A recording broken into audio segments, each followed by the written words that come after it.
నమస్తే, నేను ఇందు. ఓలా ఊబర్ గురించి ప్రత్యేకంగా చెప్పాల్సిన అవసరం లేదు. అంటే ఒక ప్లేస్ నుంచి ఇంకో ప్లేస్ కి ట్రావెల్ చేయాలన్నా, లేకపోతే ఎక్కడికైనా వెళ్ళాలన్నా ప్రజలకి చాలా సౌలభ్యంగా, చాలా కంఫర్ట్ గా ఉందని చెప్పొచ్చు. సో నేపథ్యంలో ఓలా ఊబర్ అయితే చాలా మంది వినియోగిస్తున్నట్టుంది ఈ రోజుల్లో చూసుకుంటే.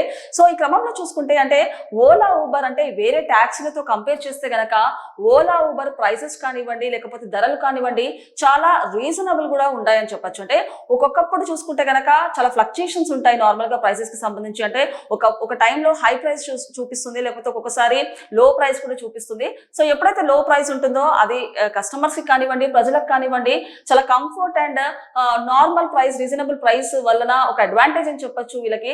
సో ఈ నేపథ్యంలో చూసుకుంటే అంటే ఓలా ఊబర్ అయితే ఇప్పుడు చాలా మంది వినియోగిస్తున్నారు. అంటే ఒక ప్రాంతం నుంచి ఇంకో ప్రాంతానికి ట్రావెల్ చేయాలన్నా, లేకపోతే ఎక్కడికైనా ఎమర్జెన్సీగా వెళ్ళాలన్నా, బుక్ చేసుకోవాలన్నా చాలా మంది ఈ ఓలా ఊబర్ యాప్స్ అయితే చాలా ఎక్కువగా వాడుతున్నారని చెప్పొచ్చు. సో ఈ క్రమంలో చూసుకుంటే అంటే చాలా మంది సాఫ్ట్వేర్ టెక్కీస్ కానివ్వండి, అంటే అమ్మాయిలు కూడా చాలా మంది నైట్ షిఫ్ట్స్ చేస్తుంటారు.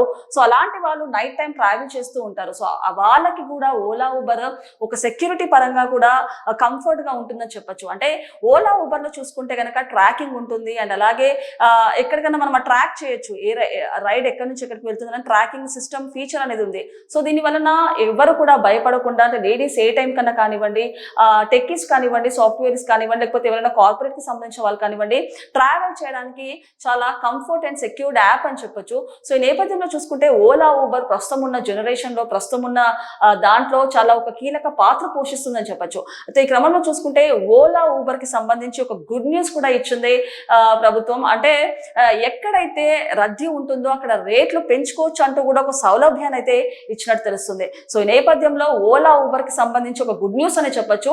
సో ఈ క్రమంలో చూసుకుంటే అంటే కర్ణాటకలో కూడా ఇప్పటి వరకు చూసుకుంటే కనుక ర్యాపిడో బైక్స్ అయితే ఇంకా బ్యాన్ చేసినట్టు తెలుస్తుంది. సో ఇంకా అది బ్యాన్ లోనే ఉంది. అంటే ఆటోస్ అండ్ ర్యాపిడో వేరే, ఓలా ఊబర్ అయితే నడుస్తుంది, బట్ బైక్స్ అయితే బ్యాన్ చేసిన విషయం మనకు తెలిసిందే.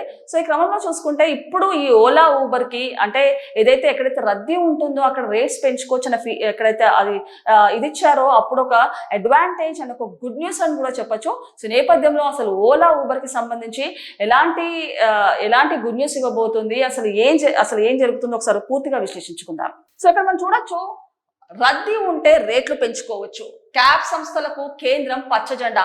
ఎక్కడైతే రద్దీ ఉంటుందో అక్కడ రేట్లు పెంచుకోవచ్చు అంటూ కూడా కేంద్రం ఒక పచ్చ జెండా ఊపినట్టు తెలుస్తుంది. సో క్రమంలో చూసుకుంటే గనక యాప్ ఆధారంగా క్యాబ్ సర్వీసులు అందిస్తున్న ఓలా, ఊబర్ వంటి సంస్థలకు కేంద్రం గుడ్ న్యూస్ చెప్పింది.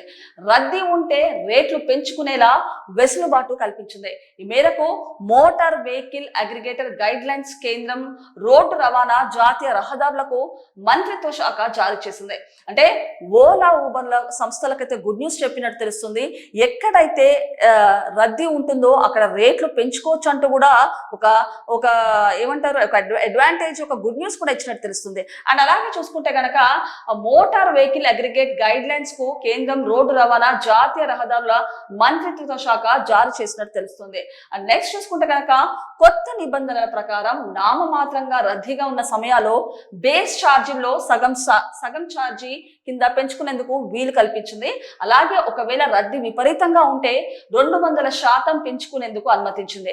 అంటే ఒకవేళ రద్దీ విపరీతంగా ఉంటే గనక 200% వరకు పెంచుకునే సౌలభ్యం కూడా ఓలా, ఊబర్ కి అయితే కల్పించినట్టు తెలుస్తుంది. అండ్ అలాగే చూసుకుంటే అంతకు ముందు ఈ వెసులుబాటు 150% వరకు ఉండేది. ఇక 3 కిలోమీటర్ల లోపు ప్రయాణానికి ఎలాంటి అదనపు ఛార్జీలు విధించకూడదన్న షరతు విధించింది. సో అంతకుముందు చూసుకుంటే 150% అయితే విధించినట్టు తెలుస్తుంది రేట్స్ కి సంబంధించి. సో ఇప్పుడు చూసుకుంటే గనక 3 కిలోమీటర్ల లోపు ప్రయాణానికి ఎలాంటి అదనపు ఛార్జీలు విధించకూడదని షరతు విధించింది. అంటే 3 కిలోమీటర్ల లోపల ఎవరైతే బుక్ చేస్తారో వాళ్ళకి ఎలాంటి ఛార్జీలు విధించకూడదంటూ కూడా ఒక షరతు కూడా విధించినట్టు తెలుస్తుంది. అండ్ నెక్స్ట్ చూసుకుంటే గనక యాప్ ద్వారా రైడ్ ను అంగీకరించిన తర్వాత సరైన కారణం చెప్పకుండా డ్రైవర్ క్యాన్సిల్ చేస్తే ఛార్జీలో 10% పెనాల్టీ పడుతుంది. దానిని డ్రైవర్ అగ్రిగేటర్ ప్లాట్ఫామ్ చెరి సమానంగా చెల్లించాల్సి ఉంటుంది. సో సో ఈ నేపథ్యంలో చూసుకుంటే ఓ యాప్ ద్వారా ఒకవేళ రైడ్ ని బుక్ చేసుకుంటే గనక సరైన రీజన్ లేకుండా క్యాన్సిల్ చేస్తే 10% పెనాల్టీ కూడా కట్టాల్సి వస్తుంది అంటున్నట్టు తెలుస్తుంది. అండ్ అలాగే దీనికి సంబంధించి అంటే అగ్రిగేటర్ ప్లాట్ఫామ్ అండ్ డ్రైవర్ వీళ్ళు చరి సమానంగా 10% పెనాల్టీ పే చేయాలంటూ కూడా ఒక షరతు కూడా విధించినట్టు తెలుస్తుంది. అండ్ ఒకవేళ సరైన కారణం చెప్పకుండా ప్రయాణికులు రైడ్ క్యాన్సిల్ చేసినా ఇదే పెనాల్టీ వర్తిస్తుంది. అంటే డ్రైవర్ కూడా ఒకవేళ డ్రైవర్స్ కూడా అంటే సరైన రీజన్ లేకుండా క్యాన్సిల్ చేసినా అండ్ అలాగే ఎవరైతే బుక్ చేశారో కస్టమర్స్ కానివ్వండి లేకపోతే ఎవరైనా క్లయింట్స్ కానివ్వండి బుక్ చేశారో వాళ్ళు సరైన రీజన్ లేకుండా క్యాన్సిల్ చేసినా 10% పెనాల్టీ అయితే కంపల్సరీ పే చేయాలంటూ కూడా ఒక షరతును అయితే విధించినట్టు తెలుస్తుంది. అండ్ అలాగే నెక్స్ట్ చూసుకుంటే ఈ అగ్రిగేటర్ ప్లాట్ఫామ్లతో అనుబంధం ఉన్న ప్రతి డ్రైవర్ కు కనీసం 5 లక్షల ఆరోగ్య బీమా 10 లక్షల మేర టర్మ్ ఇన్సూరెన్స్ కవరేజ్ ను ఆ క్యాబ్ సంస్థ తప్పనిసరిగా అందించాలని పేర్కొంది. అంటే అగ్రిగేటర్ ప్లాట్ఫామ్ తో ఎవరైతే లింకప్ అయి ఉంటారో వాళ్ళకు కొత్త బీమా కొత్త స్కీమ్ కూడా ముందుకు తెచ్చినట్టు తెలుస్తుంది. అంటే 5 లక్షల ఆరోగ్య బీమా కూడా వాళ్ళకు విధించినట్టు తెలుస్తుంది. అండ్ 10 లక్షల మేర టర్మ్ ఇన్సూరెన్స్ కవరేజ్ ను కూడా వాళ్ళు ఒక అడ్వాంటేజ్ అంటే ఒక ఇది ఇచ్చారంటూ కూడా వాళ్ళకి తెలుస్తుంది. అంటే ఓ రకంగా చూసుకుంటే ఇది ఒక ఫెచ్చింగ్ అనే చెప్పుకోవచ్చు. అంటే ఎవరైతే అగ్రిగేటర్ ప్లాట్ఫామ్ తో లింకప్ అయ్యారో వాళ్ళకి 5 లక్షల ఆరోగ్య బీమా కానివ్వండి 10 లక్షల ఇన్సూరెన్స్ కవరేజ్ కానివ్వండి అదొక ఫెచ్చింగ్ అనే చెప్పుకోవచ్చు ఓలా ఊబర్స్ కి సంబంధించి. సో నెక్స్ట్ చూసుకుంటే కనుక ఇటీవల కర్ణాటక వ్యాప్తంగా బైక్ ట్యాక్సీల నిలిచిపోయిన సంగతి తెలిసిందే. అండ్ మోటార్ వెహికల్ చట్టంలో బైక్ ట్యాక్సీల ప్రస్తావన లేకపోవడంలో ఈ సేవలను నిలిపివేయాలంటే కర్ణాటక హైకోర్టు సింగిల్ బెంచ్ గతంలో ఉత్తర్వులు జారీ చేసింది. జూన్ 15 వరకు గడువు ఇచ్చింది. అయితే ఈ నేపథ్యంలో చూసుకుంటే కర్ణాటకలో బైక్ రానివ్వండి ర్యాపిడో బైక్లు అయితే ఇంకా బ్యాన్ లోనే ఉన్నట్టు తెలుస్తుంది. అంటే ఈ క్రమంలో చూసుకుంటే అంటే ఒక బైక్ ట్యాక్సీల ప్రస్తావన లేకపోవడంతో ఈ సేవలను నిలిపివేయడంతో కర్ణాటక హైకోర్టు సింగిల్ బెంచ్ గతంలో ఉత్తర్వులు జారీ చేసింది. సో మొన్నటి వరకు చూసుకుంటే ట్యాక్స్ కి సంబంధించి బైక్ ట్యాక్స్ కి సంబంధించి ఏవైతే వచ్చాయో దానికి సంబంధించి ఇంకో క్లారిఫికేషన్ రాకపోవడంతో ఇంకా కర్ణాటకలో అయితే ఏవైతే ర్యాపిడో బైక్స్ అయితే ఇంకా బ్యాన్ లోనే ఉన్నట్టు తెలుస్తుంది. అండ్ అలాగే డివిజన్ బెంచ్ కూడా సింగిల్ బెంచ్ ఆదేశాలను సమర్థించింది. దాంతో వాటి సేవలు నిలిచిపోయాయి. బైక్ ట్యాక్సీలపై నిషేధం వల్ల గిగ్ వర్కర్ల జీవితాలు రోడ్డున పడతాయంటూ తీవ్ర ఆందోళన వ్యక్తమైంది. ఈ నేపథ్యంలో ప్రైవేట్ మోటార్ సైకిళ్లను ఉపయోగించడానికి కేంద్రం అనుమతి ఇచ్చింది.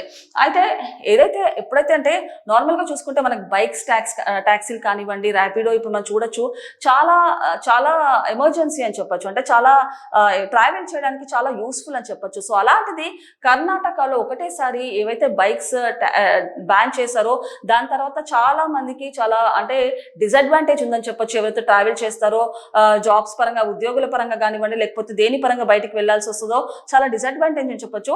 సో ఈ నేపథ్యంలో చూసుకుంటే ప్రైవేట్ మోటార్ సైకిళ్లను ఉపయోగించడానికి కేంద్రం అనుమతించింది. అంటే సో ఏదైతే ఈ ర్యాపిడో బైక్స్ కానివ్వండి ఈ మోటార్ బైక్స్ ట్యాక్సీలన్నీ బ్యాన్ చేయడం వలన ప్రైవేట్ వెహికల్ బైక్స్ అయితే రంగంలోకి తెచ్చిందని చెప్పొచ్చు కర్ణాటక ప్రభుత్వం. అండ్ అలాగే ఈ కొత్త నిబంధనల ప్రకారం ఆటోలు బైక్ ట్యాక్సీలు సహా ఇతర వాహనాలకు బేస్ ఛార్జీలను నిర్ణయించే అధికారాన్ని కేంద్ర రాష్ట్రాలకు అందించింది. అంటే ఒకవేళ రాష్ట్రాలు బేస్ ఛార్జీలను అధికారికంగా నోటిఫై చేయకపోతే ఆ ధరలను ప్రకటించే బాధ్యత అగ్రిగేటర్ లేదని వెల్లడించారు. అలాగే ఆ వివరాలను ఆయా రాష్ట్ర ప్రభుత్వాలకు అందాలని చెప్పింది. అయితే నేపథ్యం చూసుకుంటే ఆటోలు కానివ్వండి బైక్ ట్యాక్సీలు కానివ్వండి దానికి సంబంధించిన రేట్లు కూడా అధికారికంగా నోటిఫై చేయకపోతే గనక ఆ ధరలను ప్రకటించే బాధ్యత అగ్రిగేటర్ లేదని కూడా ప్రభుత్వం వెల్లడించినట్టు తెలుస్తుంది. అండ్ నెక్స్ట్ చూసుకుంటే గనక ఇక డ్రైవర్ పికప్ పాయింట్ కి చేరుకోవడానికి ప్రయాణించే దూరం అంటే డెడ్ మైలేజ్ కు ఛార్జ్ విధించకూడదని మార్గదర్శకాల్లో పేర్కొంది. అంటే ఎవరైతే డ్రైవర్ ఉన్నారో పికప్ పాయింట్ కి చేరుకునే క్రమంలో ఏదైతే ఛార్జీలు విధిస్తారో ఆ డెడ్ ఛార్జీలు కూడా అది విధించకూడదంటూ కూడా ఒక విషయం తెలిసినట్టు తెలుస్తుంది. అండ్ అలాగే అయితే పికప్ పాయింట్ 3 కిలోమీటర్ల కంటే తక్కువ దూరం ఉన్నప్పుడే ఈ మినహాయింపు వర్తిస్తుంది. అంటే ఎక్కడైతే 3 కిలోమీటర్ల కంటే తక్కువ దూరం ఉంటుందో అలాంటి వాటికే ఏదైతే వీళ్ళు చెప్పారో ఫీచర్ అన్నారో అది దానికే వర్తిస్తుంది. కాకపోతే 3 కిలోమీటర్లు దాటాక మాత్రం ఇది వర్తించదంటూ కూడా వీళ్ళు చెప్తున్నారు. అండ్ అలాగే చూసుకుంటే అలాగే ప్రయాణికుల భద్రతను నిర్ధారించేందుకు ఈ క్యాబ్ సంస్థల కింద సేవలు అందించే వాహనాలకు వెహికల్ లొకేషన్ ట్రాకింగ్ పరికరాలు అమర్చడానికి తప్పనిసరిగా చేసింది.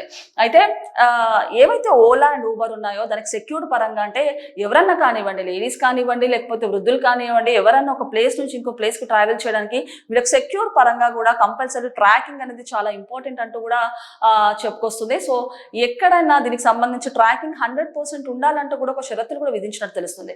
అండ్ నెక్స్ట్ చూసుకుంటే ఈ డేటా ఫీడ్ ఆ సంస్థలతో పాటు ఇంటిగ్రేటెడ్ కమాండ్ అండ్ కంట్రోల్ సెంటర్లకు అందుబాటులో ఉండాలి.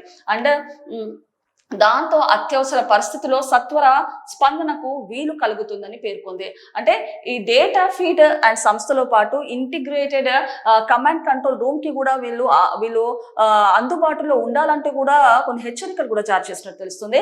అలాగే దాంతో అత్యవసర పరిస్థితిలో సత్వర స్పందనకు వీలు కలుగుతుంది. అంటే ఎక్కడైనా ఎలాంటి అంటే ప్రాబ్లం వచ్చినా లేకపోతే ఏదైనా వచ్చినా వెంటనే కంట్రోల్ రూమ్ కి కనుక వాళ్ళు కాల్ చేస్తే అక్కడ నుంచి వాళ్ళు అంటే ఆ ప్రాబ్లమ్ ని సాల్వ్ చేసే లేకపోతే ట్రాకింగ్ చేసే అసలు ఒక వెసులుబాటు కలుగుతుందంటూ కూడా వాళ్ళు చెప్పడం జరిగింది.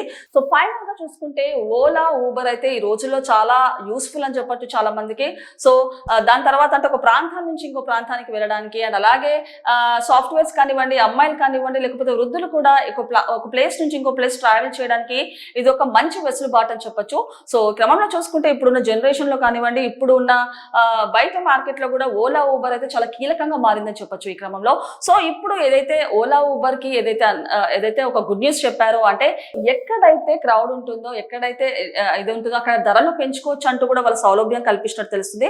సో ఇది ఓలా ఊబర్ కి ఒక గుడ్ న్యూస్ అని చెప్పొచ్చు. సో ఈ నేపథ్యంలో అంటే అంతకుముందు చూసుకుంటే ఒక బస్ ఫెసిలిటీ కూడా అంటే ఉచిత బస్ కూడా నడుస్తుందని చెప్పొచ్చు. సో ఈ క్రమంలో ఓలా ఊబర్ కి అయితే ఒక చిన్నపాటి లాస్ కూడా వచ్చినట్టు తెలుస్తుంది అంతకుముందు. సో ఎప్పుడైతే అంటే వీళ్ళైతే ఏదైతే వెసులుబాటు కల్పించారో అంటే పెనాల్టీ పరంగా కానివ్వండి, లేకపోతే ఎక్కడైతే క్రౌడ్ ఉంటుందో అక్కడ మనము రేట్లు పెంచుకునే ఛాన్స్ 200% కల్పించిందో సో ఓలా ఊబర్ కి ఒక ఊపిరి పీల్చుకున్నట్టు అయిందని కూడా చెప్పొచ్చు. ఈ నేపథ్యంలో ఓలా ఊబర్ కి సంబంధించి ఇలాంటి వార్తలు రావడం ఒక గుడ్ న్యూస్ అన్నట్టే తెలుస్తుంది.